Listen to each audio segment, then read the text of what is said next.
when you're trying to find a partner, one of the principal things that you need to look for is somebody who's going to be committed, somebody who's going to be committed to the partnership, and who's going to be flexible, because telecollaboration does involve it involves a great deal of planning. It's something that really has to be equally committed to by both sides. And because of that process of negotiation, you need to have somebody who's going to be flexible, somebody who's going to be prepared to compromise on certain issues, because inevitably both sides of the partnership aren't going to have precisely the same goals and so on in mind. You do look for that as well. You look for symmetry, you look for comparability of goals and situations. You will never get that perfectly, and in the absence of that perfect matching up of partnerships, what you really need is to have a partner who's going to be open to suggestions, and then it works both ways. Clearly, you need to be flexible, you need to be prepared to listen. So that's, I would say, the main characteristic of a good partner.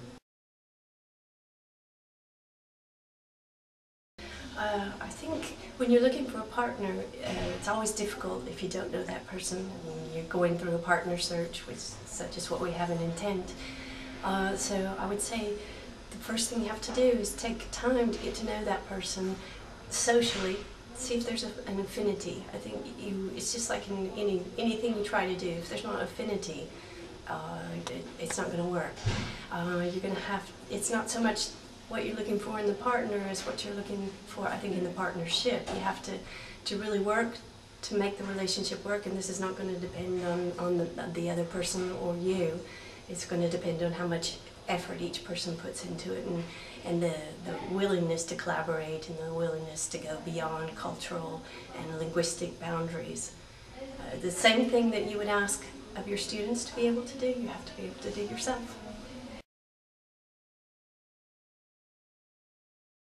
I think one important thing when looking for a partner to do a telecollaborative project with is also purposefulness. I think the idea is that when you do a telecollaborative exchange, that you do it for a specific purpose. You don't just do it in order to get people to communicate about just anything. So what you need actually is a partner who shares the purpose that you have in mind when trying to get your learners engaged with people outside the classroom via telecollaboration.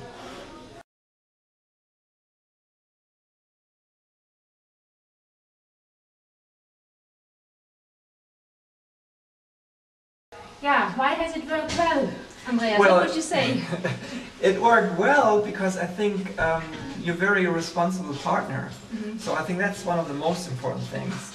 We found a common level of working together, mm-hmm. and I think this is an important thing that you first need to find out with your partner. How do you work?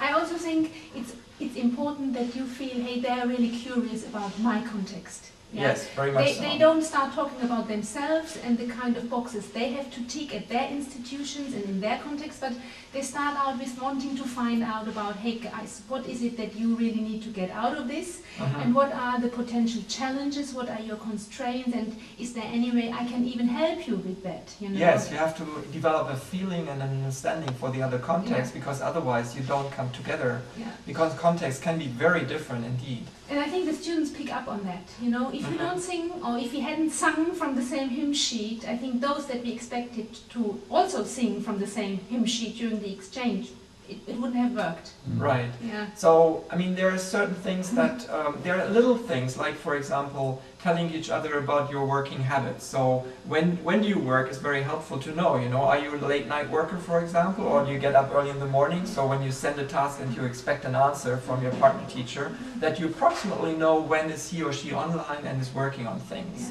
Yeah, expectation management, that would be the key word here. I totally agree, yeah. Yeah, and also just very, you know, other things like time management in general. When are important dates in your context that you won't be able to be online, or with your class you can't fill those dates to work with another, when there are certain vacations and all of these things, so that you have to be very careful in pointing out these different academic calendars, for example. And I think you have to like those challenges, because this is an intercultural learning experience for yourself. Exactly, While you're sorting yes. it out, you know. Right. When you, particularly when we've been working with a third or fourth partner on the other side of the Atlantic, for example, and all of a sudden, oh guys, it's Thanksgiving next week. Forget it. For 1 week, you won't be seeing and hearing any of us. Yeah. Right, exactly. Yeah. And you might have a partner who has very specific institutional constraints in such an environment.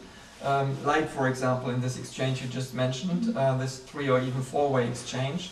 And you need to take this into consideration. Otherwise, the partner is always pressured to do things he or she can't really do, not because she doesn't want to, but because of institutional constraints. Yeah.